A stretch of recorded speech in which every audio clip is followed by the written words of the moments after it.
Welcome to another episode of the Alamo City Sportscast with Mike Jimenez and Joe Garcia. Make sure to subscribe and hit that like button.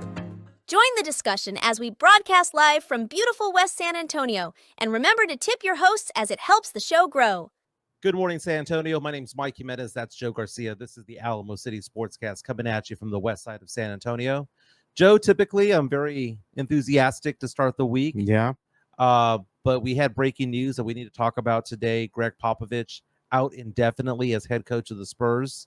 Mitch Johnson is now the interim head coach while Pop hopefully recovers from whatever he has. I've been very critical of Gregg Popovich over the past 5 years. And if you're coming on expecting me to like bag on him about this, I'm not. Okay. This is a human being. This is a person. And Joe, I don't like the way this feels, dude. Yeah, we're not going to speculate on anything. No. But there's just something a little bit off in my head when it comes to amiss. all this. Yeah, something amiss, dude. So he was supposed to be the head coach on the game Saturday night. The Spurs beat the Minnesota Timberwolves Saturday night. Keldon Johnson with a big game. Jeremy Sohan with a big game, 7 of 10 shooting. And Pop was not there. And Mitch Johnson led this team. Mitch Johnson, a very young coach, led this team to a victory. Spurs now 3-3. Tonight have the LA Clippers at the Crypto, 4-3 record, potentially for the Spurs here. But Pop is not on the trip right now, which is not only in LA, but they're also going to Houston. And you know, the mind begins to kind of run a little bit as to what's going on. Gregg Popovich is the oldest head coach in NBA history, 75 years old, will be 76 in January. And again, I have been very critical, saying that I didn't want Pop to be part of the rebuild because I just kind of thought that it's past his time. Yeah. That's not the conversation we're going to have today, okay? Because it's a human being. This is a man. And we hope that Pop is good. That Pop is going to be fine, going to be healthy. And I don't know, maybe it's just an illness. Maybe it's nothing. But the fact of the matter is that I woke up and I was on the way over here. And, I taped a little 15-second segment to kind of preview today's show.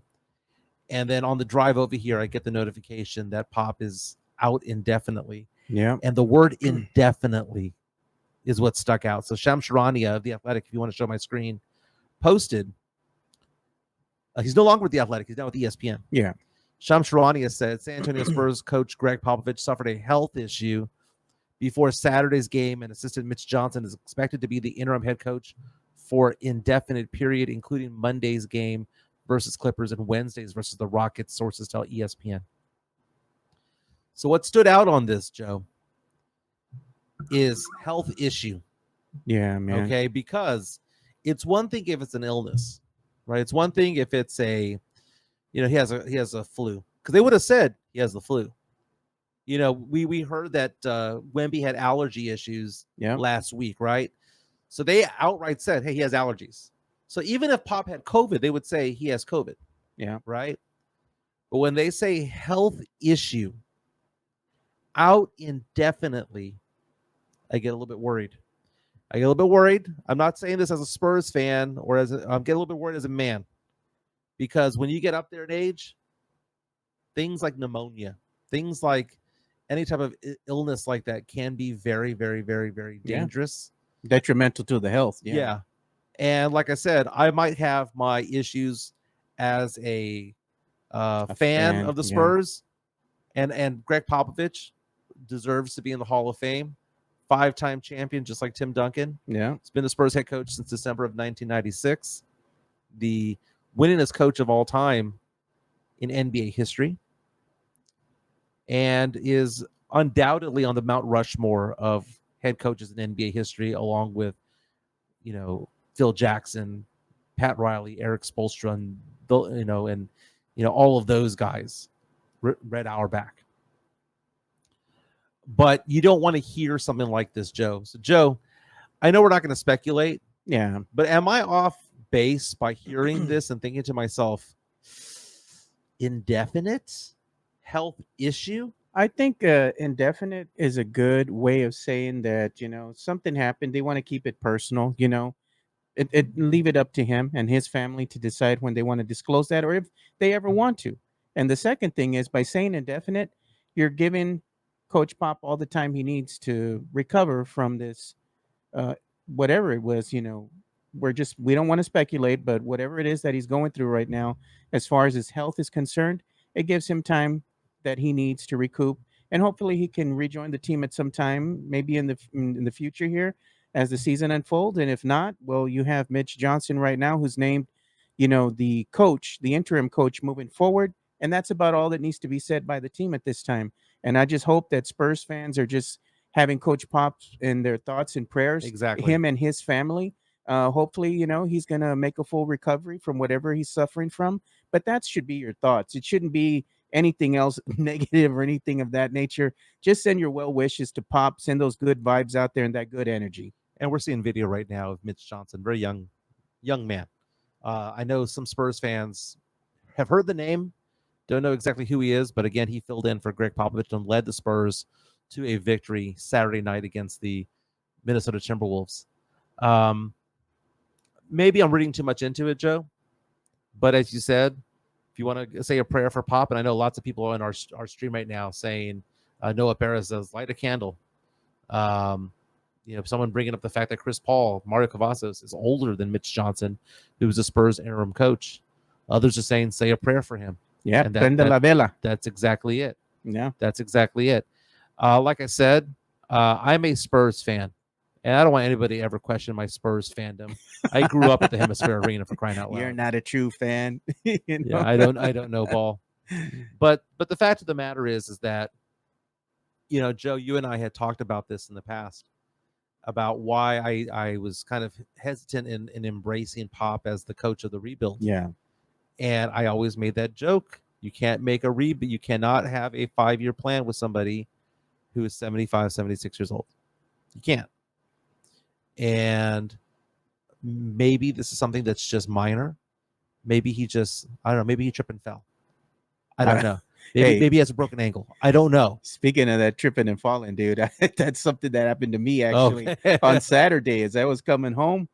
The lights were off in the front of the house, and I kind of caught the corner of the walkway from the driveway to the walkway that we have here, and I freaking tripped, bro, and messed myself up.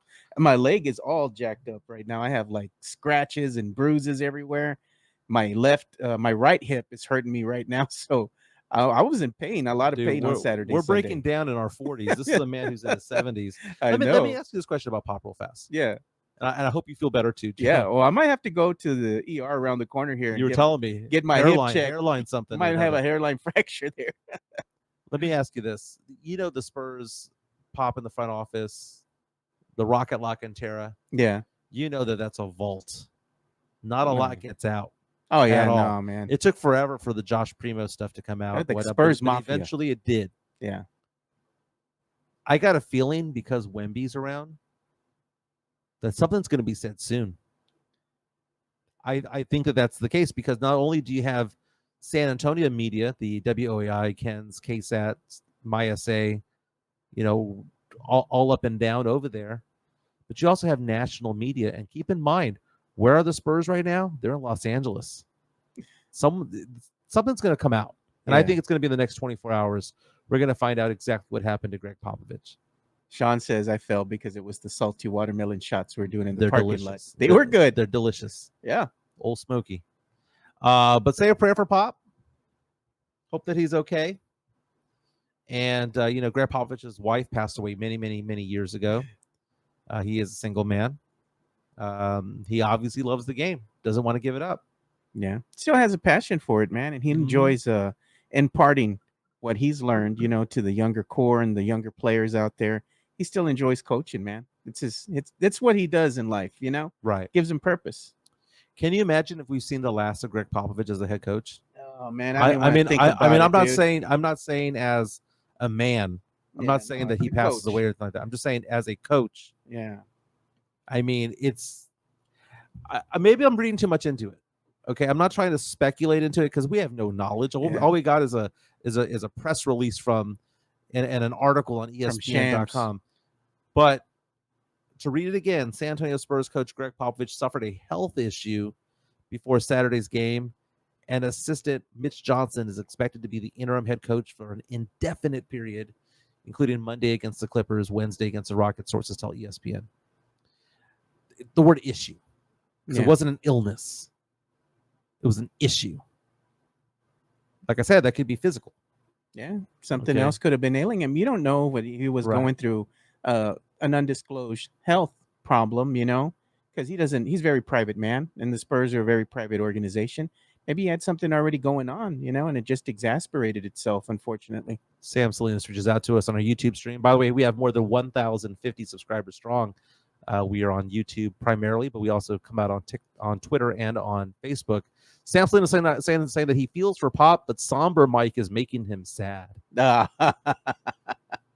going to revisit this conversation in a while. Spurs won on Saturday. Spurs are 3-3. Yeah. And a lot of Spurs fans are on me on Twitter, Joe, saying, Jimenez, you see this team is better, Joe. See this team is better, right? And I hope they are. I really hope this is a better team, Joe. We've seen some good games from them and some bad games. We saw a good game against the T-Wolves. Joe, what was the Spurs record after 6 games last year? They're 3-3 now. What were they last year? Oh, I think they were up they had already won 4 or 5 games? They were 3-3. Were they 3-3? So the Spurs are the exact same record as they were this time last year when the Spurs finished 22-60. So I'm just saying, pump the brakes a little bit. Let's get excited about 3-3. We're playing a team that's under 500 tonight. It's a winnable game. Yeah. Maybe you get one of those win one for Pop kind of moments. Hey, they should be inspired to win one for Coach Pop, man. Come on. Keldon Johnson finally had himself a game. Yeah. In the last game. Sohan 7 for 10 shooting. He's patrolling that 5-foot area, baby. Hey, man. Sohan's looking good this year. Hey, man. They're playing to his strengths, dude. They're playing to his strengths, and that's all that we want to see. You don't think the point guard position helped his ball handling? Does he handle the ball? I don't see him handling the ball. I see him cutting to the basket. basket. You can't give the boy his flowers, man. The Spurs beat the Timberwolves 113-103 on Saturday night.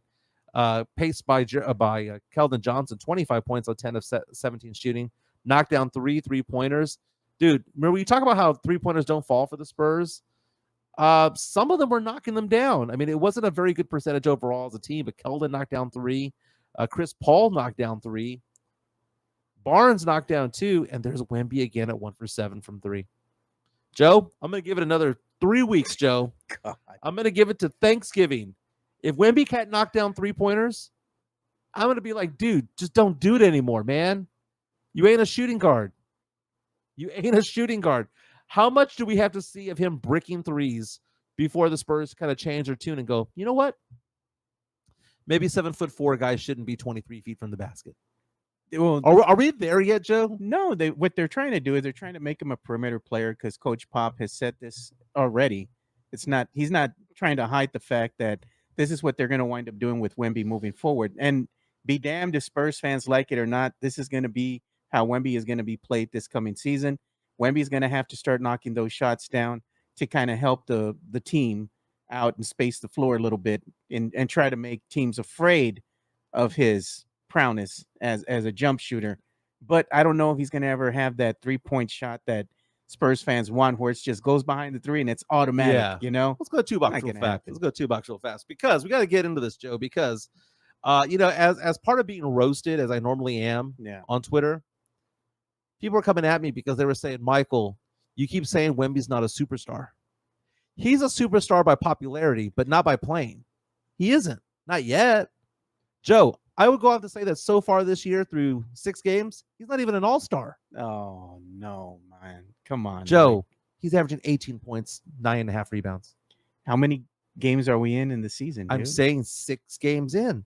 Because these 6 games, they don't play the full 82-game season, then decide who's an all-star. Oh, no, I know they play that. 45 games and then decide who's an all-star. It's like that. They say it's the halfway mark, but technically you're more than halfway through the season when you're hitting the all-star break. Joe, he's averaging 18 points per game, which is fewer than Sohan. Joe, last year he was atrocious from 3. He was, I don't say atrocious. He was just bad. 32.5%. This year, 22. He's averaging 7 attempts per game. 22. So if he's averaging 22% and he's averaging 7 attempts per game, he's probably put up about 40 attempts and has made like 8. Yeah. Something to that effect. I get that. 9 out of 40, somewhere around there. And we talk about efficiency, Joe. The effective field goal shooting is .478. That's not just bad. That's dog. Yeah, no, I get what you're saying, but again, I'm saying it's early on in the season, and what Wemby has to understand is teams already know. I couldn't say it. I didn't say it. No, I didn't understand say it. that. I had to do it like Dak Prescott on the sideline saying we effing suck. Yeah, but what I'm saying, I understand what you're saying. Wemby is not a superstar right now.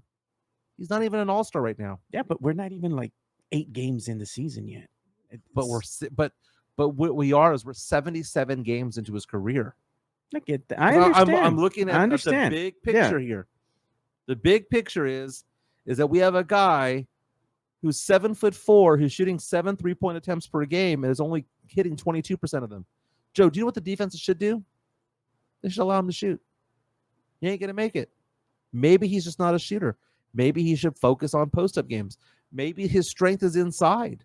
And look he's at 7'4". Tom Osborne of the San Antonio Express News per Fernandez here. He's saying that he's saying Pop is okay, just needed some rest. Maybe he's going through some, sickness or something that he had. It could have been a flu, pneumonia or something, I'm looking up Tom Osborne from Tom Osborne, right? Is his name? Tom Osborne.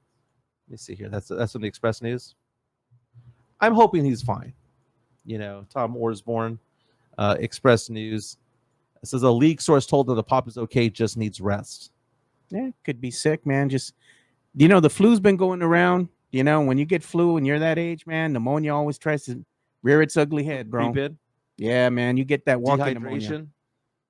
Probably just needs rest. Maybe he's at a hospital somewhere getting fluids or something. I hope Tom Osborne is okay. Yeah. Because like I said, I don't celebrate anyone's demise, right? Yeah. I don't celebrate that. So that wasn't going to happen today. Yeah, look at Tex-Mex Frank. He's saying, thank you, Chris Leha and MCS General Contracting for the Burger Boy cards. He says, also, Joe, for covering food and drinks on Saturday. But the Saturday was actually, the food and drinks were also covered by MCS General Contracting, because in lieu of giving like $150 for doing their Burger Boy, like $200 or something like that, that they give us in gift cards to give away. They also gave us about $100 some odd to cover the food and drink for the people that went out there, and I put in another half to cover everybody that went out there. To thank you to MCS to enjoy us, and we appreciate everybody who came out. It was a good showing, man. Very nice. So according to Tom Osborne of the San Antonio Express News, Pop is going to be okay, just needs rest. Going to miss the next 2 games. They have the Clippers tonight. They've got the Houston Rockets Wednesday at the Toyota Center over there in Houston. Mitch Johnson takes the helm for a second and third game. Those victories, Joe, don't count for Mitch Johnson. I don't know if you know that. That's the way the NBA rules work. Those that win for the Spurs against the Timberwolves counts as a Gregg Popovich win. Yeah. Even though he's not on the bench. If you're the head coach, you get those victories. So, look at Sean. What? Joe covered y'all's food and drink. Sean being silly, dude. He gave me his ticket, right? I said, no, I'll take care of it. He's no, I got it. I said, no, I really will take care of it. But yeah, he took care of his own. So, Joe, let me ask you this. Let's go back to the conversation about Wemby. Wemby is supposed to be the generational talent. He's 20 years old. Yeah. Going to turn 21 in the next handful of weeks. His birthday's in December. I'm not expecting him to be Hall of Fame level yet. My question that I have for Spurs fans today is, at what point do we start getting worried? Yeah. At what point do we start thinking to ourselves, no, I've never said that he's a scrub. I've never said that he's a bad player. So everyone who insinuates that on Twitter, go jump off a cliff. Okay? I don't say that. I have said in the past that maybe Wemby has a lower ceiling than what we all thought, that maybe he's not going to be a generational GOAT type of player. Maybe he's just going to be a perennial all-star. Maybe he's going to be an MVP like Giannis, but not, when you think of Giannis, you think of Giannis as one of the 5 best players in the NBA, but you don't think of him being better than everybody else. You just think he's one of the top 5 players. That's a great thing to have. But at what point, Spurs fans, do we look at Wemby and think to ourselves, there's something amiss? And it's beyond the fact that Chip England's no longer the shooting coach for the Spurs. When you look at Wemby and you see a 22% three-point shooter, dude, you go back to the Olympics, he wasn't knocking down three-pointers. You look back to last season, 32.5% wasn't knocking them down. At what point do we look at this guy and go, maybe he's just not a shooter? Maybe what you need to do is be Ralph Sampson, not Kevin Durant. Remember that was the comp that he had online from The Athletic and The Ringer, saying he's kind of like Kareem, he's kind of like Ralph Sampson, but he's also kind of like Kevin Durant. Why not be Kareem? Why not be Kareem? Get a little bit of a hook shot down low. Why not be that guy? Yeah, dude, we saw Dylan Brooks last week manhandle Wemby, and Wemby was like reluctant to shoot over him, and Wemby had 8 to 10 inches of height over him. Go down low, learn from Tim to get a bank shot, and do that. Yeah, be a taller Tim. Yeah. Be a Kareem. No, I understand, what you're saying about Wemby. And I think there's a faction of Spurs fans out there as well that kind of wanted to play inside the paint, and go out there and kind of dominate because he is the biggest player out there on the court.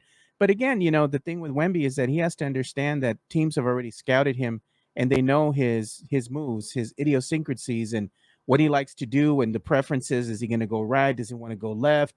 Where he likes to choose his spots to shoot and all that. And what they're doing is that they're scheming against him, giving him different looks, putting on smaller defenders on him to kind of hold him back from getting in those spots that he favors, that's more conducive to him having a good game. And again, you're in the NBA. It's not like you're playing in a Euro League or you're playing in the G League or something.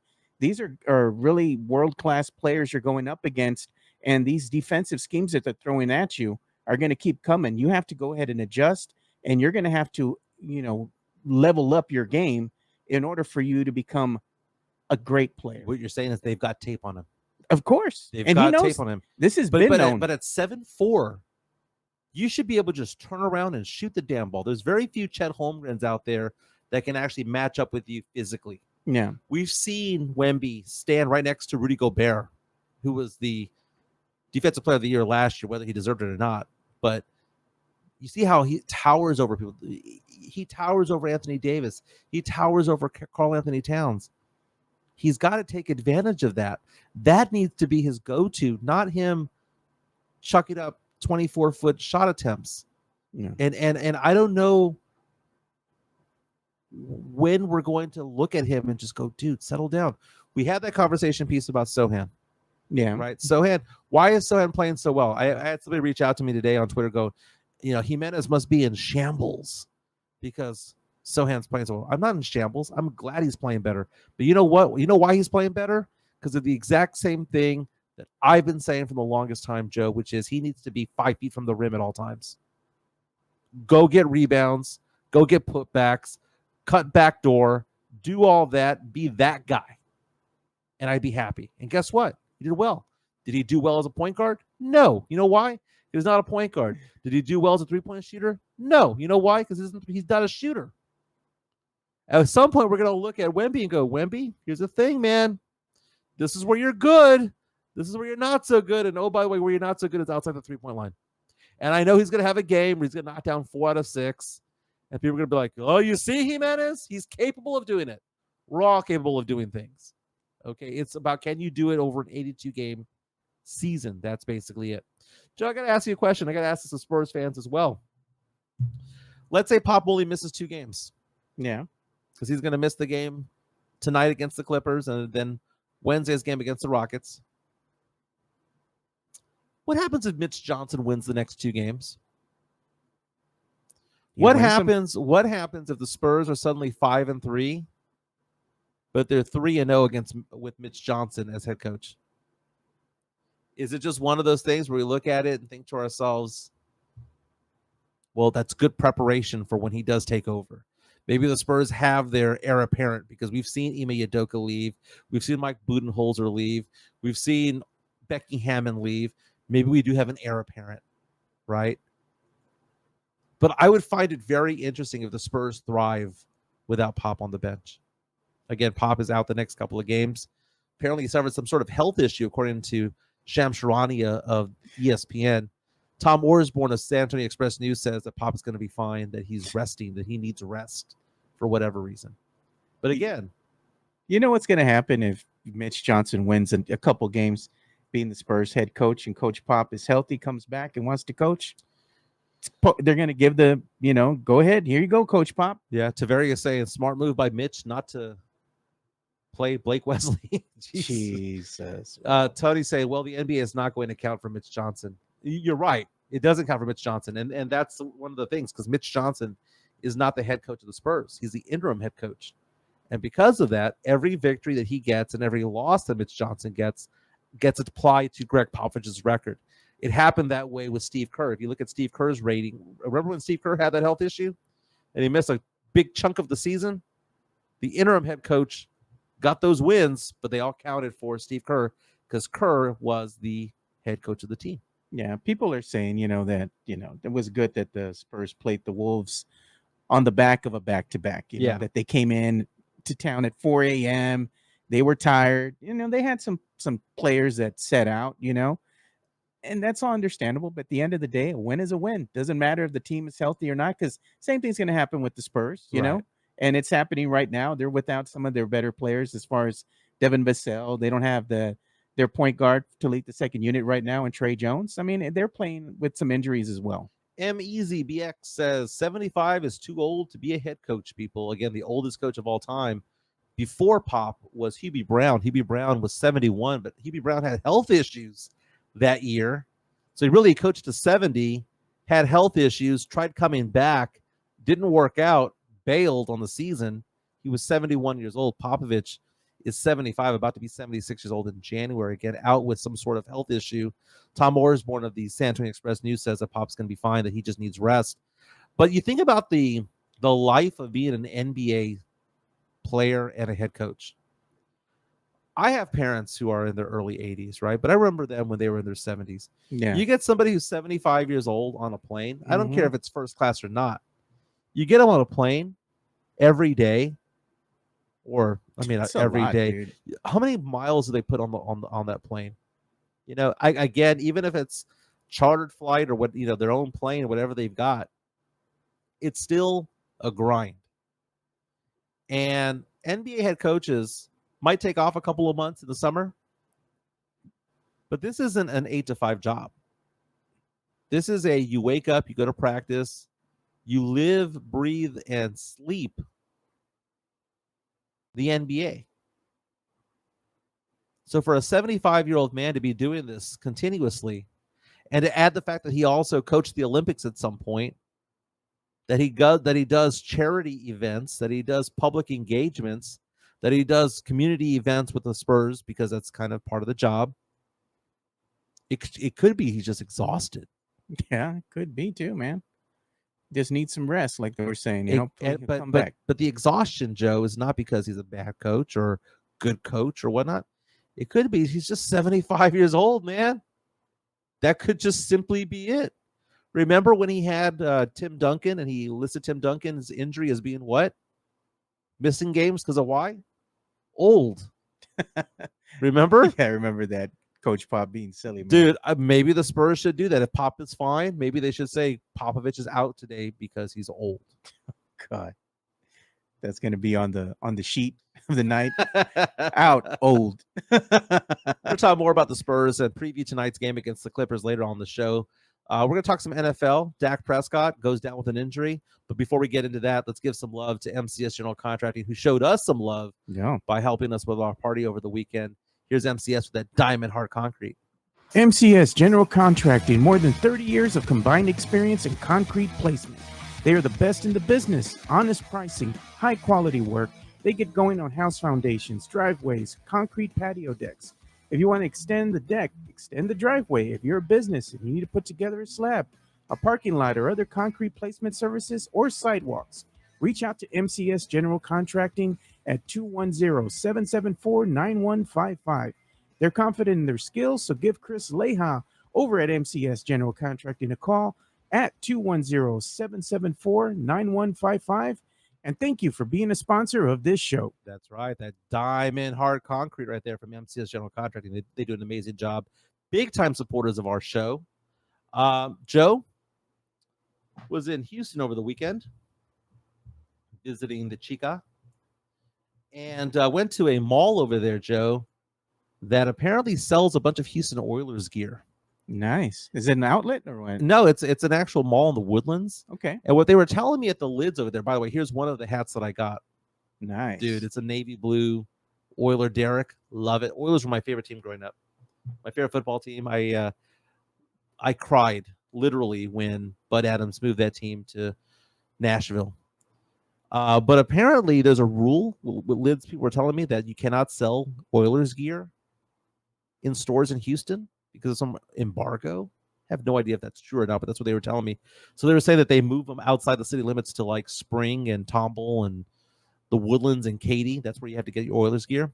Bought 2 hats, Joe. Nice, dude. I bought a black on black Oiler Derrick one. That's my favorite, dude. Love the Houston Oilers still. Did you see Love you blue. Any Warren Moon merch out there? Dude, when I met Warren Moon at Super Bowl Radio Row a couple of years ago, me and Joe Reinagel of San Antonio Sports Star fanboyed the entire time. You were screaming the same way Jason Minix and Rob Thompson get a chub for Emmitt Smith. Oh God. Is the way that we got a hard on for Warren Moon. The great Warren Moon. The great Warren Moon. And we didn't get like literally one, but as a sports fan, that's what we felt, right? We felt that, oh my God. It was very rarely have I ever fanboyed. I've interviewed countless athletes over the years, countless celebrities over the years. I think Warren Moon is probably the worst fanboy I ever had. Very nice. But after I became a fan of the Houston Oilers and they left me, I had to go find a team. And I latched on to the New Orleans Saints because they came and played here in San Antonio. Yeah. Saints are now without a head coach. Dennis Allen. He's out as head coach of the New Orleans Saints after the Saints lost their 7th game in a row. Good. Like Chris Leha? Yeah, good. Good. They fired First your of all, coach. Good. First of all, people would always ask me who's the head coach of the Saints, and I know it's Dennis Allen, or I knew it was him. But for like 30 years, I know it's not 30 years, that's just exaggeration, but it was always Sean Payton. Yeah. You could always say it's Sean Payton, Super Bowl champion, Sean Payton, Sean Payton, Sean Payton. And then they hired Dennis Allen, who's a defensive-minded coach, to coach a team that needed help more on the offense. It was not a good thing. They had a new offensive coordinator this year. Derek Carr basically had Chris Olave blown to bits yesterday. Chris Olave knocked out of the game. Brutal hit. And that is Derek Carr's fault. But Dennis Allen out as head coach. It's kind of sad, Joe, when the interim head coach is the special teams coordinator. Not the defensive coordinator, not the offensive coordinator. They're like, special teams coordinator Darren Rizzi, come on down, baby. They lost to the Carolina Panthers 23-22, but Joe, I'm going to argue with you that the New Orleans Saints won yesterday. Can I explain myself, Joe? I'm such a true fan that I now want my Saints' perfect Super Bowl was to beat the Cowboys, which they did handily, and then to come out and get a good draft pick, man. You're right, dude. I'm looking at NFL Tankathon right now because there's no lottery in the NFL. It's all based on record. Remember, the Houston Texans had the number 1 overall pick. They won the last game of the season, fell to number 2. They couldn't get Bryce Young. They got C.J. Stroud instead. They lucked out that way. But as of right now, the number 1 overall pick belongs to the New England Patriots. By the way, there are 7 teams with this record, 2-7. But number 1 would be the New England Patriots. Number 2, the Jacksonville Jaguars. Looked like dog trash yesterday. Saints at number 3. Carolina Panthers at 4. Cleveland Browns at 5. Vegas, the Raiders at 6. And the Giants at 7, Joe. Your Cowboys, after losing 3 in a row at 3 and 5, are now knocking on the door of the top 10, would pick at number 11 if the draft was to happen right now. Joe, I'm looking at the mock draft right now. Dude, I want Travis Hunter in that Saints black and gold.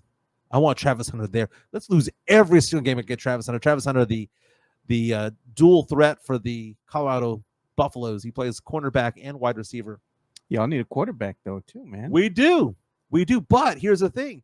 if the Saints get the number 2 or 3 pick, and they don't want to get a quarterback, we can slide down and get a boatload of picks. That's what happens. Good. Right now, the number 1 pick would be New England with Travis Hunter, according to Tankathon. Will Johnson, the cornerback out of Michigan, going number 2. Mason Graham, the defensive lineman out of Michigan, going number 3. The top quarterback coming out, Cleveland Browns taking Shadur Sanders to replace at number 5. You know, quarterbacks go 1, 2, or 3, right? So you'd have to move up. You'd have to say, Saints would go, give me your 5 and give me your second rounder. Let's make it happen, right? Cam Ward, formerly of UIW, would go number 6, according to Tankathon, to the Vegas Raiders right now. Cowboys would take Ashton Jurdy, the running back out of Boise State. He's averaging 11 yards per carry, 10.5 yards per carry. Would you be okay getting that running back? Remember, you don't draft running backs in the first round, but the Cowboys did back in the day with Zeke Elliott. Ashton Genty, Boise State, 10 yards per carry, currently with 1,525 yards rushing, with 20 touchdowns, Joe. The guy sniffs the end zone. No running game with the Dallas Cowboys. Would you be okay with the Cowboys at number 11 taking Ashton Genty? I would, but the thing is that the Cowboys have to address some other issues that they have with their offense. It's, of course, the running game is a big factor of it, but also Cowboys always shoot themselves in their own foot because they make too many mistakes. They make all those little tiny mistakes that compound into bigger mistakes. And when you're like 4th and goal, and all you got to do is just punch your ticket into the end zone. Mm-hmm. Oh, offsides. Go back 5 yards. Then somebody else moves or hold. Oh, that's another 5 yards. So you go from 4th and goal now to 4th and 10. You got to punt it at that point. Yeah. You can't even think about sniffing the end zone anymore. But that's the kind of season that the Cowboys had. It's like, yeah, you don't have a running game, but all these penalties that get called against you, they don't help. So to answer your question, running back at that position, I don't think any Cowboy fan would have any reservations. They'd be like, dude, go get him. Dude, Jerry likes to sell jerseys, and that'll sell jerseys. Nefozuna reaches out to us on our YouTube stream saying, no, we need a defensive line. But you also need a running back. That's funny. Hey, well, what's also funny, I mentioned Cam Ward, who's playing for Miami. Miami's having a fantastic season, going potentially number 6 to the Raiders. Cam Ward used to be the quarterback for the Incarnate Word Cardinal. Did you see that one player for the Cardinal, the wide receiver who went viral over the weekend because of his celebration? Yeah. He did a headstand plank as a celebration. And what happened after that? It made it on SportsCenter and whatnot. 2 NFL players, one of them being Drake London from the Atlanta Falcons against the Cowboys yesterday, and Amon-Ra St. Brown, star receiver for the Lions, did the exact same thing. Incarnate Word's Jalen Walthall sparking the new touchdown trend. New trend. That's fantastic. What happens until somebody winds up getting an injury because of that stupidity, man? Can you imagine? You tweak your neck or something. Oops. Yeah. I'm like, come on. David Outwater on our YouTube stream saying, as a Cowboys fan, I would love Genty. Mario Cavasso says, heck yeah, draft him. There you go. I mean, Genty, you got the CeeDee Lamb. You got a little 1-2 punch there. You need a running game. So, Joe, let's go 2 box real fast. What were your thoughts on MCS General Contracting? Sorry. What were your thoughts, Joe, last night when you see? I got to find the video, courtesy of Fox Sports. When you see Dak Prescott on the sideline saying, "We effing suck." Hey, man, I don't blame him one bit. He knows it. He can see it out there. Here's the video right here. Let's go ahead and play that. He's on the end zone. It's the Fox on the NFL. You can't say that he's saying anything other than that. Yeah, we effing suck. You know what the disheartening thing about it is, though, and I hate to see this, man. It's like he says, we effing suck. You see that the body language tells you the same thing, that this ain't it. They know that this season isn't it, dude. They ain't feeling it. Yeah. And then you have players, too, like CeeDee Lamb that goes out there and be like, oh, I hurt myself. I'm battling through some injuries. And he's wanting to get back in the game. As a head coach, you just got to tell him, I don't care how bad you want to get in the game, dude. Like, you're already hurt. Why are we going to go ahead and put you back into a game that we already are? It's done. We're not going to win. For what? Just go sit your ass on the bench. The season's effectively over. Cowboys Yeah, lost man. 27-21 yesterday. It wasn't that close. The season's not going nowhere for them, dude. You can tell. Cowboys dropped to 3-5. They're 0-3 at home, 3-2 on the road. The Falcons play a good game, man. That's a good team with Kirk Cousins back there. We joked about it last week, Joe, about how what's the one thing that Dak Prescott wasn't doing? He wasn't running the ball. Oh man, you know what's He ran 3 times in that quarter. Then all of a sudden, end of the third, beginning of the fourth, comes up lame with a hamstring injury. We all thought that it was his hand because Fox was showing cameras of his hands. You were here at his hand too. Yeah, but he does 3 running plays. Pulled up lame. But you know what was funny about one of his running plays? There was nobody around him, right? He's like, F it, I'm going to run this ball. And he runs the ball. That was like one of the longest runs the Cowboys have had this year, besides him. And he had a 22-yard run. Yeah. Who else is the other one? Rico Dowdle. Rico Dowdle had a 50-yard run, and CeeDee Lamb had an 18-yard run. Dak had 22 yards on that run, and that was like the longest run of the season for the Cowboys. I'm like, man, that's sad, dude. Zeke Elliott didn't touch the ball yesterday. Oh, he was out. Yeah. He was out because of disciplinary action. They're not saying what it was. Did not hear about that. He was out because of disciplinary action, did not travel with the team. They're not saying what he did, but he's just he didn't even make the trek. Whoa. And I saw Dalvin Cook out there. Yeah. So he was doing his thing. Rico Dowdle, 12 carries for 75 yards, including one 15-yard run. Dak Prescott, 18 of 24 for 133 yards and a touchdown before getting hurt. Cooper Rush went in there, got those Dak stats in the fourth quarter, 150 yards. What do you call them? No, what do you call them? Those junk stats. Junk stats. He got that last touchdown with the last couple of minutes or so to go. It was an efficient Kirk Cousins day. 19 of 24, 222, 3 touchdowns, 2 interceptions. Bijan went off for 86 yards. Tyler Algier had a score. It was a good game and look at for the Falcons, who go 6-3. David Otwater's saying that Zeke was late to meetings. Wouldn't have been the first time that's happened, man. Was he eating? Tonight we have Monday Night Football. We have the Chiefs taking on the Buccaneers. The Chiefs still somehow undefeated. Kansas City favored by 9. You know what? Give me the Bucs. At some point, the Chiefs have to lose a game, and I think the Bucs are too good to go 4-5. That's a good team. How are they 4-4? Again, the Texans lost Thursday night, 21-13 against the Texans. We didn't get to talk about that because we didn't have a game on Friday. God. The Texans look like trash. Oh, I can't believe they lost to the Jets, man. I did not see that one coming. And even they were gifted this because it wasn't even as close as 21-13 because you had that one play where the Jets player dropped the ball at the half-yard line before crossing the end zone, which would have been his first career touchdown. That took away 7 points off the board, and the Texans still lost. The Jets are garbage, bro.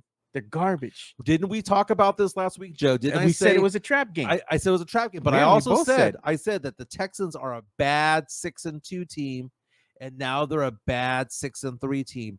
They have regressed. Their record is better than what it was last year, but the team you just look at them play. They're not very good. They struggle against Jacksonville. They struggled both times against Indy. Yeah. The only good game they had was against Buffalo, and they almost gave it up.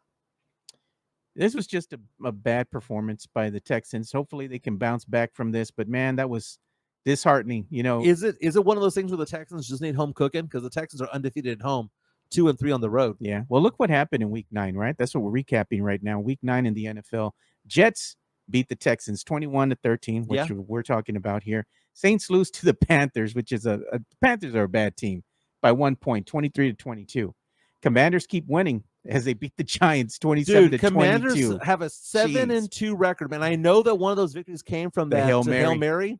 God. But what do we say, Joe? You are what your record says you are. It is, man. They're a good team. They're 7-2, 3-2 on the road, undefeated 4-0 at home.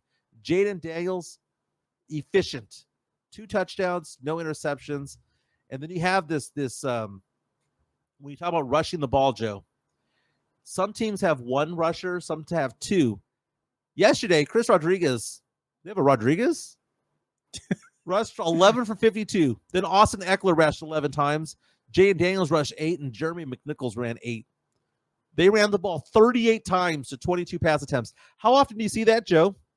How often do you see almost 2-to-1 rush attempts to passing? Yeah. You don't see that anymore. Yeah, you don't. they are a time of possession team. I bet you their games that start at noon end at 2:15 because Eat the clock. they just eat the clock.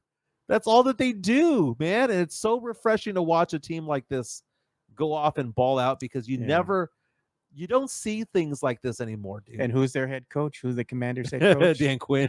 God, man. You telling me that Quinn's been a better not a QB, but a better head coach than McCarthy, man. Right. He's out there scheming. And look at the Commanders. Who would have thought this was coming? But we had told people before the season started, you better be careful with this Commanders team. They might be scary good. Sure enough, look what happened. Top of the NFC East, man. They're looking like world beaters right now. They are, man. And you know what? Who's looking good right alongside them is the Eagles, man. The Eagles. Remember, we left them for dead a while back, and they're keeping pace with the Commanders. You see that one play by Saquon Barkley, dude? Dude, Saquon's turning back the clock. Dude, he did that backwards hurdle. I was like, have you seen it? Yeah. I was like, that was amazing, man. They beat the Jaguars 28-23. The Jaguars, dude. Remember okay, first of all, Jalen Hurts, 230 yards, 2 touchdowns. Saquon, 159 yards rushing. Saquon is having an amazing year. Yeah, look what happens when you got a running back that can actually run the ball. Mm-hmm. Can we pull the plug on Trevor Lawrence? Think you're gonna have to, dude. Dude, like at some point, Jacksonville has to look at the Golden Boy and think to yourself, "You ain't it, man." But they gave him the bag.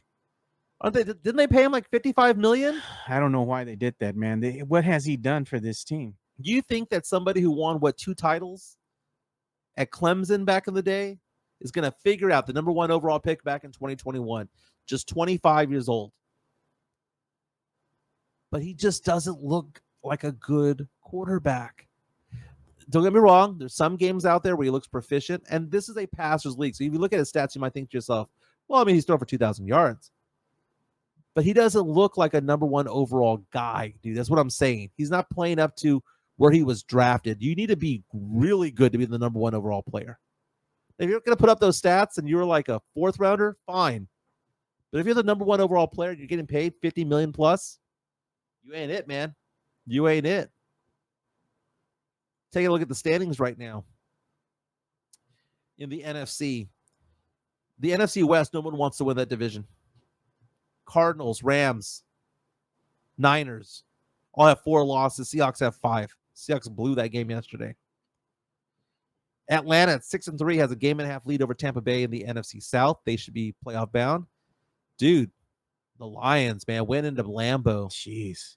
Dude, Gibbs, Amon-Ra St. Brown, that's a complete team. 7-1. Lions right now are the best team in the NFL. Dude, and it's without question because if you look at the differential in points, 7-1 record, they've outscored their opponent 110 points, 258 to 148.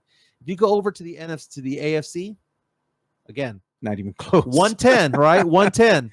Yeah. The Chiefs are undefeated, right? They've outscored their opponents by 50. Crazy. Undefeated. Texans are 6-3. Remember I told you they're a bad 6-2 team? They're a bad 6-3 team? You know how many points they've outscored their opponents in that 6-3 record? 1 point. They've scored 201. They've given up 200. They're 6-3, but they've only outscored their opponents by 1. Yeah. You know, the Lions, they were talking about them too, all over the NFL, you know, when they're doing the NFL pregame shows and whatnot, NFL Red Zone and all that. And they were telling you the stats and all that. But one of the things that really stands out at you as just a fan looking at the team is how well balanced they are. Yeah. They're balanced really good on offense. They're balanced on defense. They can run. They can throw the ball. I mean, they just are playing at a very high level right now. They are the best team in the NFL. And right now, I mean, they're looking like they're going to be Super Bowl bound, man. And who do they have next week? Houston Texans. They're going into NRG in Houston to take on the Texans. If the season ended right now, we're at the halfway point of the NFL, by the way. Week 9 of 18. We are at the halfway point. Right now, the number 1 seed in the AFC would be the Chiefs. The Broncos would go to Buffalo for the first round of the playoffs. The Chargers would go to the Steelers. And the Ravens would have a rematch with the Texans, but this time at NRG Stadium if the season ended today. In the NFC, the Lions would get a bye. The Packers would go on to Washington to take on the Commanders. The Eagles would take on the Falcons.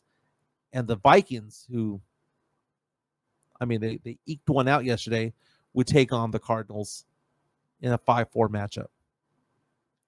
Bears man. and Bucks on the outside looking in right now. Look at Sean, Big Sean PD. He's saying, we fired our head coach today, and the whole Who Dat Nation is rejoicing. Most definitely. They're all probably saying, good. There's not one Saints fan who was like supportive of Dennis Allen. It just never happened. Yeah, man. You know what's amazing thing to me? I saw this stat earlier today before the show started. You have their head coach, right? The Saints head coach been fired on 2 different teams that Carr was playing for. So this brother has gotten this coach fired twice already. Yeah, can we get rid of Derek Carr already? Jeez, man. You know, the right now the Saints would have the number 3 overall pick in the draft, and you said go after a quarterback. They might have to. I wouldn't mind a Quinn Ewers. Hey, man, Quinn Ewers with this Saints team, it might bring some life into that team, dude. Now he's under contract right now. There's a potential out in 2025. Yeah. So it was a 4-year deal that he signed with the Saints, but the Saints can get out of it this year. Hey, I want to give a quick shout out here to Hanover Fist. Hanover Fist, you're watching the show right now, man. I need to get in contact with you so I can send you your gift card, bro. If you can, email us, man, at the Alamo City Sportscast at gmail.com. It's just Alamo City Sportscast at gmail.com. Email me with your address. That way I can go ahead and send the gift card out to you, man. Spurs coach Gregg Popovich will be missing the next 2 games. He missed the last game against the Minnesota Timberwolves Saturday night. The Spurs won that game to go 3-3, now 500 on the season. Spurs last year at this time were 3-3 as well. Mitch Johnson taking over the next 2 games. We're going to talk about this a little bit more, but before we get into more Spurs talk, let's show some love to Jeff Garcia from Locked On Spurs and Ken's 5, who provides that daily content on your silver and black. Locked On Spurs is your daily Spurs podcast, hosted by Jeff Garcia, the lead Spurs writer for Ken's 5 San Antonio. Jeff has a healthy plethora of guests all the time on the Locked On Spurs podcast. You can also follow Jeff on Threads at JeffG10s5SA. You can also follow Jeff on Twitter at JeffGSpursZone. So make sure you go ahead and give Jeff a follow not only on Threads and Twitter, but also on YouTube at youtube.com/@LockedOnSpurs. This is where you're going to be able to find the replay of the Locked On Spurs podcast. Make sure to like, subscribe, and share. That's right. I subscribe on Spotify. I subscribe on YouTube as well, and you should as well. Let's get into this whole issue involving Gregg Popovich. Earlier, we mentioned how Shams Charania of ESPN said that Pop was going to miss time because of a health issue that he suffered before a game Saturday night. Tom Worsborn of the San Antonio Express News said a league source told him that Pop is, quote, okay, just needs rest. Well, now we're hearing from Don Harris on Twitter of News 4 San Antonio, says, quote, for all of us who are concerned about Coach Pop, there's this bit of relief. I'm told he's going to be okay. No further details at this time. As reported earlier, he will not travel on the current road trip. Mitch Johnson will be the coach for an indefinite period of time. Again, uses the word indefinite. Yep. So that could mean so many different things. You can be okay and have suffered something bad. You know, it's just one of those things. Yeah. The question becomes, does he come back to the bench? Yeah, I don't know, man. The only thing I'm thinking about is hopefully, he makes a full recovery, whatever is ailing him, comes back and, can go ahead and coach the team. If this is, in fact, his last season, you'd want to see him finish out his season, coaching the team, doing what he loves to do. I'm just looking for Coach Pop to get healthy. Thoughts and prayers are with him and his family, man.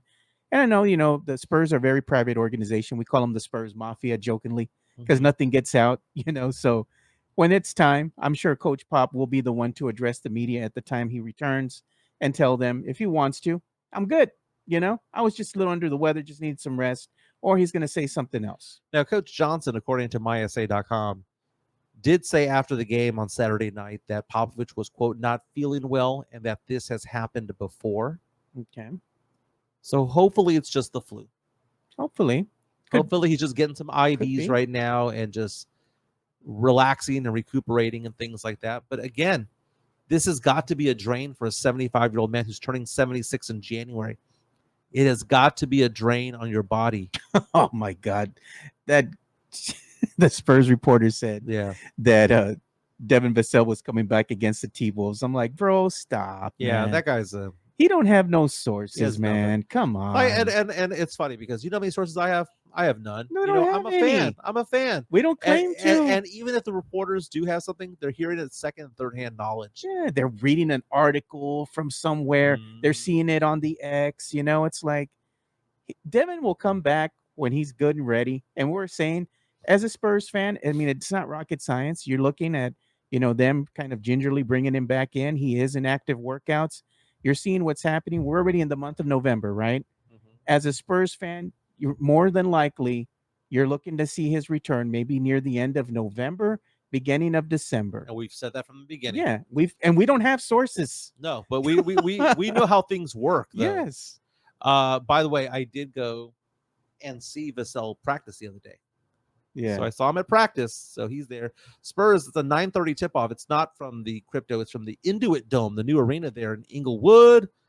Inglewood always up to no good. It's going to be a 9:30 tip-off. Clippers favored by 4.5 points in this game. Clippers are 0-4 at home, Joe. So you're saying there's a chance. You're saying there's a chance. There is a chance, man. Taking a look at the late standings tip right tonight, now. though, man. It's going to be like 9:30. 9:30. Man, late game. Spurs right now, if the season ended right now, would be in the play-in. I know. I saw. I was like, what? They're 3-3. They're like number 7, right? Number 8 right now, tied for 7th, but would be number 8, along with the Houston Rockets at number 9. You look at it this way.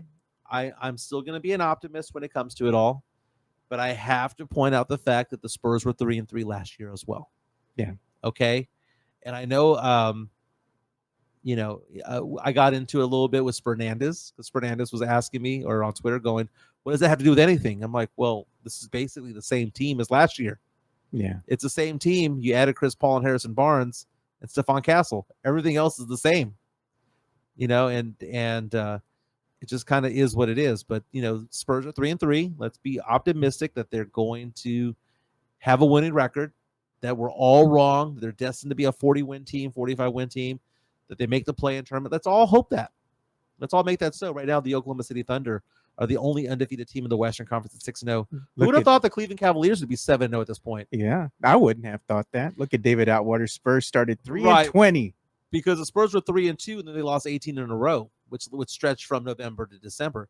Now, I don't think the Spurs are as bad as they were last year, simply because the Spurs we've had players playing better. Sohan's playing better. Champagny is getting a little more consistent from time to time. You know who isn't playing better? Who's that? Zach Collins right now, because he got fined on Saturday's game by the lead he got fined $2,000 for flopping. It was a bad flop job, dude. I got to say, maybe that'll make him stop doing that nonsense, man. So Garrett reaching out to us from the Netherlands, international viewer, saying, I don't see them losing 18 straight, Mike. I don't see them losing 18 in a row either. I don't see them losing 18 in a row either. And I wonder if Mitch Johnson's coaching this team differently than what Pop does. Like, does Mitch Johnson have a different spin or take on what he thinks this offense should be doing?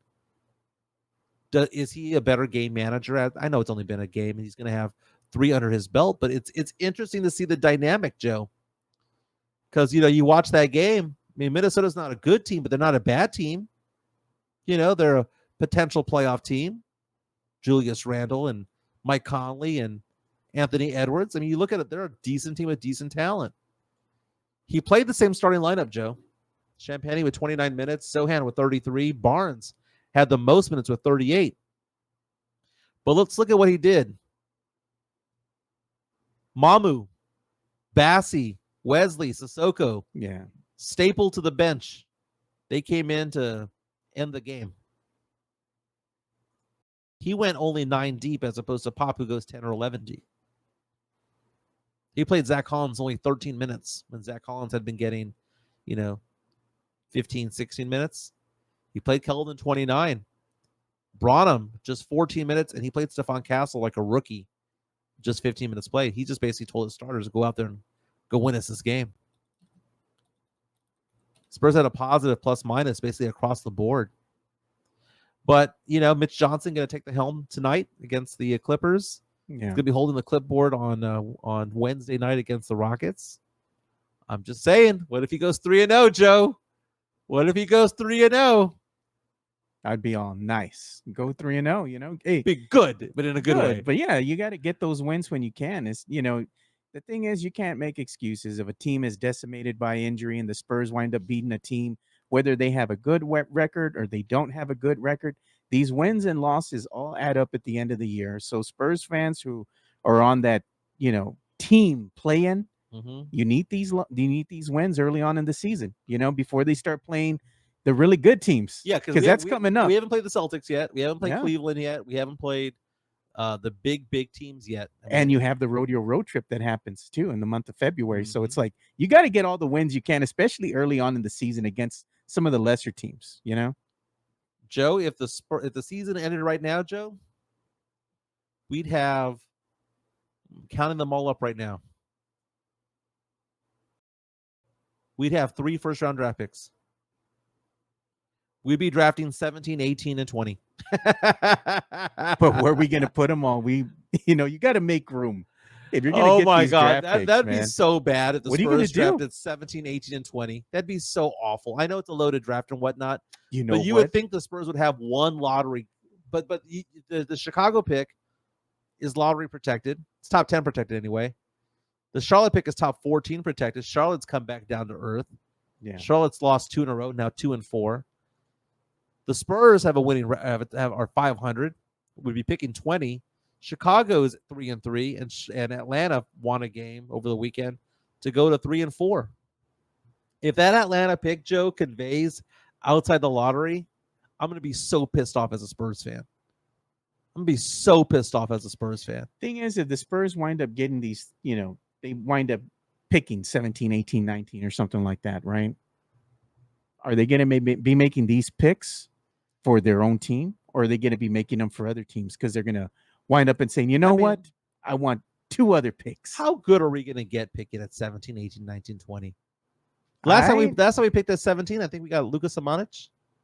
How did he turn out? He gone. Last time we picked around 20, we got Malachi Branham. When we picked in the mid-20s, we got Blake Wesley. Just saying, dude. Go get some players, man. Yeah. Picks aren't always everything. Maybe they should, like I said, you have picks that you can package up and move up in the draft if you want, you can do some things. You can make some moves, We're going to go to some entertainment news in a second, but before we do that, let's show me some love. Let's get my number out there, Joe. This has been my cell phone number since 1996 when I had a purple pager. Purple. 210-508-0369. Why am I giving out my cell phone number? Because shoot me a text, give me a call if you have any questions about finance when it comes to investments or insurances. You have an old IRA, an old 401k, old 403b, 457, one of those accounts, TSP. You need to do a rollover into an IRA. I could be your financial advisor when it comes to that. I've been licensed since 2005 doing that. You can go to brokercheck.org, type in the name Michael Jimenez in San Antonio, Texas. You'll see I have 0 disclosures, which means not one person has ever filed a complaint against me. I also do insurance, from life insurance to disability to long-term care. Been doing this again since 2005. Again, my name is Mike Jimenez, 210-508-0369. I'm an independent advisor, and I'm a fiduciary. I do what's in the client's best interest at all times. That's what I'm bound to do by licenses. Again, 210-508-0369. One thing I wanted to talk about here before we kind of transition over into the, entertainment news, because we do have some things to talk about in entertainment news. I want to go ahead and talk about this here. We're going to talk about the latest college AP polls that have been coming out here. And this one was done by Fox College Football right now. I'm going to go ahead and put that up. And it's showing who the top 25 teams are for this week. Number 5, because they had a bye, they didn't play. Longhorns. They're at number 5. Oregon, still at number 1. Georgia, 2. Ohio State at 3. Miami Hurricanes at number 4, man. And then you have some unbeaten still in this, in college football, man. Yeah, you said Oregon with all 62 first-place votes. By the way, James Pledger's in the house from San Antonio Sportscast saying he'd like to file a complaint against me. Bastard. Georgia at 2, Ohio State at 3, Miami at 4, Texas at 5, Penn State at 6, Tennessee at 7, Indiana 8, BYU 9, And the Domers fell 2 spots. Notre Dame at number 10. Bama outside the top 10 at 11. Boise State at 12. We saw that Gentry, the running back from Boise State, mocked to go to the Cowboys at number 11. Yeah, man. LSU at number 14. A&M at 15. A&M, who beat LSU and then goes and wets the bed against South Carolina. Yeah. Look at the ponies. Number 13 SMU making their way up to number 13. They're moving up, dude. Dude, they're gonna make the playoffs, dude. It's either gonna be them or Army. Man, Army's still undefeated. Army 8-0. Don't they got UTSA at some point? Yeah. How did UTSA do this weekend? They won. UTSA They're 4 won. and 5. Here's the thing with UTSA right now. You can see the record right there. They beat Memphis, which was a good team, 44-36.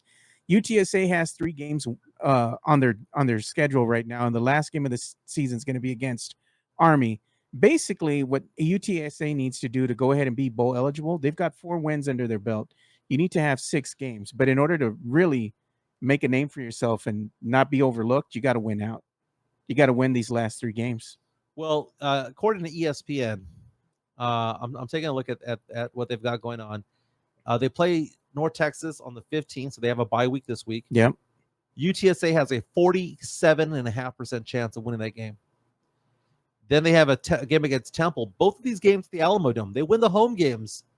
They're fine. They're in. They have an 84% chance, according to ESPN analytics, of winning that game against Temple. Temple just 2-6. But then you go to that Army game, who again is ranked number 18. Undefeated. UTSA with only a 12.9% chance, according to the matchup predictor on ESPN.com. Whew. Brutal. That's brutal, man. They got to win to stay in. You know, they want to keep their bowl game, their hopes alive. You got to win out, dude. That's the bottom line right now with them. I know Sean Quintero was talking to me about UTSA football and, you know, the tailgates and all that. I said, I'll try to make it. Look at TMZ Sports talking about Gregg Popovich. Are they? Yeah. Let's go ahead and show that. It's on TMZ Sports right now. Mentioning how Gregg Popovich suffered a health issue before the game Saturday night. No timetable for return. But again, we've seen Don Harris of News 4 San Antonio. We've also seen Tom Orsborn of the San Antonio Express News. Both say that Pop is fine, that he's being just getting rest right now. Pop is 75 years old, turned 76 in January. Icon in pop culture news. Quincy Jones passed away at the age of 91. Legendary music producer, you know? So TMZ basically says that this is a guy who has worked with several icons. They say everything from Michael Jackson to Frank Sinatra to Will Smith. Passed away at the age of 91. Died in Bel Air, California, Sunday night. You take a look at Quincy Jones. Wasn't he the guy behind We Are the World back in the 80s? I mean, what a great song. You got 2 bucks real fast, Joe. Yeah. I'm looking at Quincy Jones's biography right here. By the way, isn't his daughter Rashida Jones? Yeah, I believe so. Rashida Jones, who famously from Parks and Recreation, comedian. Yep. She was also on The Social Network. Very good movie. Yes, sir. That's his daughter, Rashida Jones. But Quincy Jones, 28 Grammy Awards, 80 nominations. Was called a Grammy Legend Award winner back in 1992. We're talking about like 6 decades worth of music. 60s, 70s, 80s, 90s, teens and 20s, right? He produced Michael Jackson's Off the Wall and Thriller. He produced the Bad album, the song We Are the World. Yeah. This is somebody who is you think about R&B, you think of soul, you think of funk, you think of great producers of all time. Yeah. Quincy Jones's name comes to mind, dude. Passed away. He met Ray Charles at the age of 16. How about that, man? I mean, he goes back a long ways, man. So he's a legendary music producer in the industry, and I'm sure they're going to be doing some, you know, tributes to him. Mm-hmm. Most definitely. No doubt. You know who else was in the news as well? Kind of. By the way, Quincy Jones also produced the TV show The Fresh Prince of Bel-Air. Oh, yeah. I forgot about that, dude. Interesting. Yeah. No, I was going to... R.I.P. Yeah. Rest in peace. You know, I was going to show this too, Mike. I don't know if you saw this. James Vanderbeek, man. He's announced that he's battling colorectal cancer. Oh wow, James Vanderbeek, famously of Varsity Blues. and Dawson's Creek Yeah. back in the day. He now lives in Texas. He now lives outside of Austin. So I've Yeah, seen man. stories about him recently being a Texan. Now he left California for Texas, talking about living that life out with having land Yeah. and how excited he was about that. That's very sad, man. And I have to go get a checkup in the next couple of months. Yeah, And I gotta it's just do one of too. those things. I've lost weight, but that doesn't necessarily mean that everything's working, right?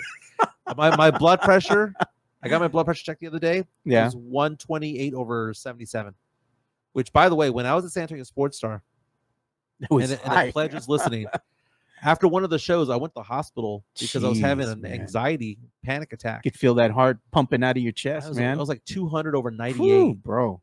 It was brutal. And they were like, go get some meds. And I refused to take medication.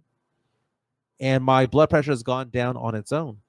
Now, my blood pressure was up higher earlier this weekend because I went and saw Terrifier 3 with my girlfriend, Francesca, and my daughter. It was brutal, dude. I can't watch that crap, It was dude. gross, dude. It's gross, man. I mean, I like me a good horror film. Don't get me wrong, but I mean, it's just gory, dude. Yeah, I'm showing photos right now of Terrifier 3. Yeah, this dude. Yeah. No, thank you, man. I'm good. I'm bro. okay. I don't need to watch this. Like I'm okay with Freddy Krueger, when he goes Yeah. out there with the blades as fingers. I'm okay with that, right? I'm okay with the hockey mask. The Jason Voorhees, right? Yeah. Halloween. I'm okay with all of that stuff. Yeah. Terrifier? Nah, dude, I'm good. I don't want to see any of this crap. But I stuck it out. I walked out for about 3 minutes, Joe. I'll be honest with you, man. I walked out for about 3 to 4 minutes. I went to the restroom and I was like, man, I just don't want to see this crap anymore. I come back. My girlfriend and my daughter are pissed. And I'm like, hey, I'm back. I'm watching the movie. But I just don't like it, dude. It's scary as crap.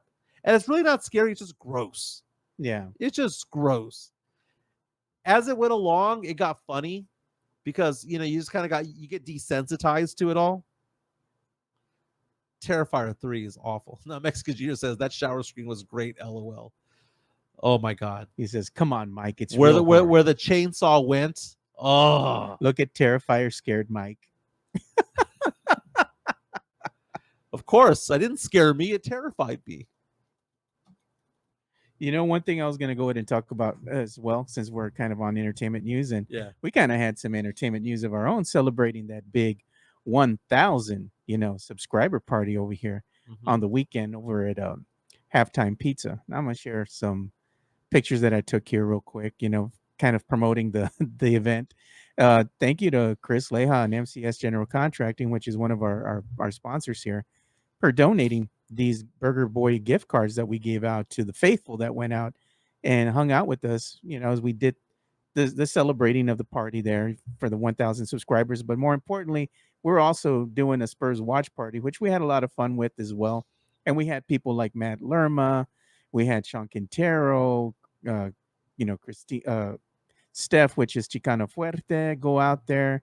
It was a lot of fun seeing everybody. Sean was there as well. We had a great time, man. We gave out prizes again. Very We gave nice. out some other stuff. I had some of my other friends from other various podcasts, such as Countdown City Geekcast was there. My boy, Daniel, he was there from Legacy of Nerd. General Kenobi's Bunker, Jose, my boy Jose was there. It was really good seeing all of them there as well. Some of my best friends came out. Jonas Clark was there. Badass. My other friend, Ed Luna, was there supporting as well. So I had a great time, man, hanging out with the gente and just chatting it up with them. We had another viewer of ours go out there. I believe his name was Theo. Him and his wife were there, and they won some prizes. It was great to hang out with them and see the listeners in person, and this is courtesy of Chicano Fuerte. She made us a video of the event, and shout out to her and Fuerte Productions, because I didn't tell her to do any of this. That's awesome. She did this on her own. I didn't even know, like, she was filming. You had video of us and pictures, because I took a picture and I posted it up on social media, but she surprised me with this. So thank you so much. I really do appreciate it, Steph. So if you need anything done for your business as far as like photographs or videography, go hit up Chicano Fuerte Productions. Does a great job. Sad that I missed it. I was in Houston for my girlfriend's birthday. Went and did something over the weekend that I'd never done before. I went to painting with a twist. Oh, I saw that, man. You had some pictures up. Yeah, if you want to call that up on Facebook, dude, because I posted those on Facebook. Painting with a twist. I had never done that before. It was fun. It was fun. I'm not very artistic, but I thought I did a pretty decent job with it. Yeah. They had us paint sunflowers and things like that. It was pretty cool, dude. I rather enjoyed it. I'm trying to see if I can find We're gonna do pottery next time, dude. Now we got a $2 super chat from the Drew Show, saying that Jimenez is scared of the kukui. Damn straight I am. You're afraid of the kukui. Terrifier scared you, bro. Michael's all, I don't like Terrifier. It's a scary. It's a scary. Oh, so I found the Here, there. I'm gonna put the pictures on. I found them right here. You got them? Let me see here. Let me get to the painting with the twist first. Okay, here we go. So this is painting with a twist. I had never done it before. My daughter Ava. We gotta hang out and do some flowers with the nugget. I like Ava. She's sassy, dude. She is sassy. This is my painting before it dried. I put more accents on there so it looked a little bit better. But no, it was good times. Painting with a twist. Good times. Really enjoyed it. Joe? Yeah. So two things are happening in weather right now that we need to get into. Cold front's coming in. So the high temperatures here in San Antonio, we're going to have a windy day, man. It's going to be 19 mile per hour winds today. Yeah, later on they said, maybe a chance of some threatening weather. 40% chance of rain today, an 83% chance of rain on Thursday, a 70% chance on Friday, and more chances over the weekend, right? Yeah. The temperatures are going to drop. High temperatures are going to drop into the 70s, Joe. Man. With a low in the 50s, right? You think, okay, fall must be here, right? Well, look at the top story on Weather Channel right now.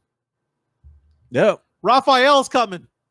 But one last story. You know what? Just like the scary movies. Yeah. You gotta get one last one last Terrifier move. But you know what? Hurricane season doesn't end till I think sometime in November. That's crazy. Yeah. Because it's supposed to be in like warm water, and I guess it's still warm out there. Yeah. But hopefully it's cooling a little bit because temperatures are getting a little bit lower. But right now, Raphael looking like it's going to develop and become a tropical storm at the very least. And right now it has its eyes towards Texas all the way to Mississippi and Alabama. Anywhere between there, we'll figure that one out. But again, one last storm to make it happen. One thing that happened too over the weekend, when I was over at the halftime pizza event and all that, our boy Elias and also Matt Lerma, man, they were trying to go ahead and bring in more people to come out to the event, and they were actually cutting promos for us before the event even started. And I had my Spurs chains out there for them. They didn't wear them in the beginning, but then they went and put them back on, and they went out there and they cut some more promos for us. So that was a picture of the event, of the hint that came out, man. And again, shout out to Edgar too, man. Edgar's my nemesis on the wrestling spaces, and Nice. him like to go back and forth, but it's all love when we see each other in person. But there's Sith Elias right there, and there's Matt Lerma wearing the Spurs chains that I made. Badass. With, 3D printed here. So it was a lot of fun, man. But they were out there doing their promos, and I appreciate y'all for that as well. Thank you. Joe, Bovada, the sports book, just released some odds right now asking the question, if Giannis leaves the Milwaukee Bucks, and because Giannis might want to trade out of Milwaukee, what is the team he would go to next? According to Bovada, Miami Heat at plus 150 to land Giannis in a trade. The Brooklyn Nets at plus 210. Houston Rockets at plus 400, 4-1 odds. Your San Antonio Spurs at plus 600, 6-1 odds, along with the Memphis Grizzlies at 6-1 odds. Joe, if Giannis is available by trade, I say every single freaking first round draft pick we have over the next 10 years, ship him out. Yeah. 7, 8, plus 5 players. Have Vassell, have Castle, have everybody else. If we have Wemby Sohan and Giannis. Yeah. I don't care who's dude. I could be point guard. You could be point guard. We'd be all right. Look at that. We got another incoming super chat. This was from Tony Ornelas. He says, Samuel L. Jackson is a Spurs fan. Can Mike make magic happen? Get him on the show. Dude, That would be a big get, dude. Oh my god. Can you imagine? What does he look like? What does Marcellus look like? In He's person. big. He's black. Oh, look at it says it hurt him to give the chain back. They're so badass. It's like I'm gonna be making some more. I was already getting some orders. Like people wanted, like, hey man, can we buy these? I'm like, I'm making more so we can give them away. These are just like the first editions, the prototypes, to kind of get used to, you know, the way things should be done. So I already have the process down. So I'm making more. Joe, Jeff Garcia from Locked On Spurs just posted this on Twitter. Yeah. That today is the 30-year anniversary Oh God. of the cannon going off at the Alamo Dome during the Spurs game. I remember them showing video of David Robinson just laughing his ass off. And the worm, There it is. the worm was there too. Dennis Rodman was there, I think, at the time. Dude, think about what's happened with the Spurs and our facilities. We've had the cannon go off. We've had the AC go off during the NBA Frost Finals. Center. This was on opening night here. November 4th, 1994. I was 17 years old, Joe. And look at that place, still looks the same, man. It was ugly then. Was it raining outside? I mean, who Jack Haley? Yeah. J.R. Reed. Oh God, dude. Is that J.R. Reed? Yeah. I remember that. And look at this. We got another $5 super chat incoming here from the Drew Show. Giannis is a double homicide coach killer.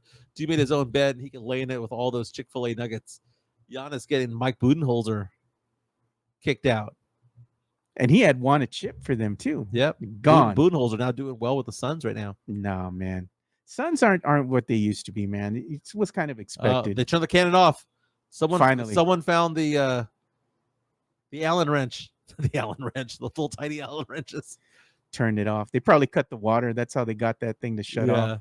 They said it would happen because they had pyrotechnics, right? When the Spurs were coming out, they were introducing them. And this was like a new facility, you know? So they're like, let's put on the pyrotechnics.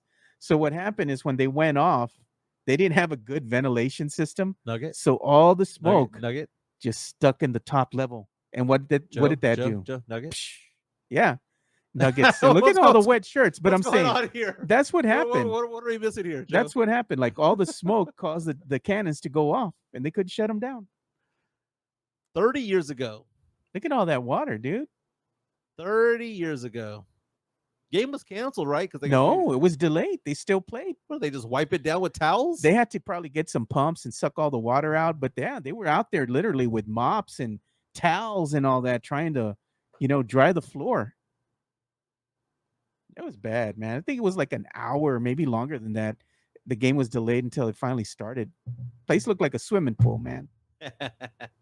Very nice. Joe, my refereeing, my first regular season game is this Thursday, Joe. So if you want to come yell at me or somebody wants to yell at me, I'll be over at McCollum High School.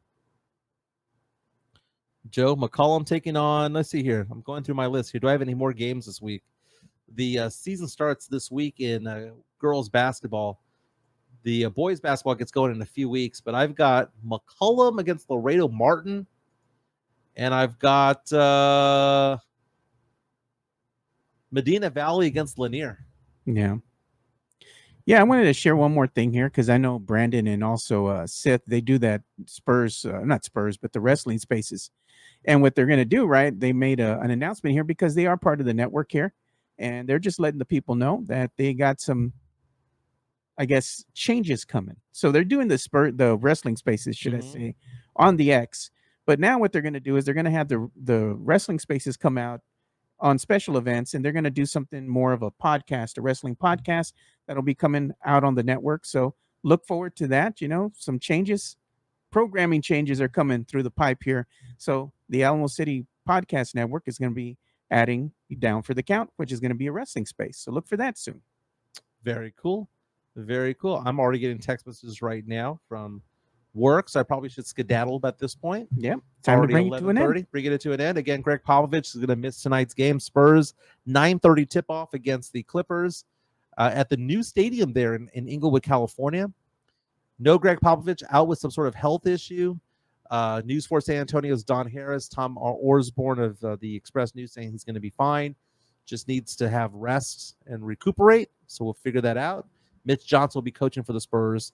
Mitch Johnson led the Spurs as a head coach to a victory on Saturday night against the Timberwolves. So go Spurs, go tonight. Oh, college football gets started. College basketball gets started tonight. That's right. Lots to get into. We'll be back tomorrow. Go Spurs, go. And everyone have a fantastic Monday.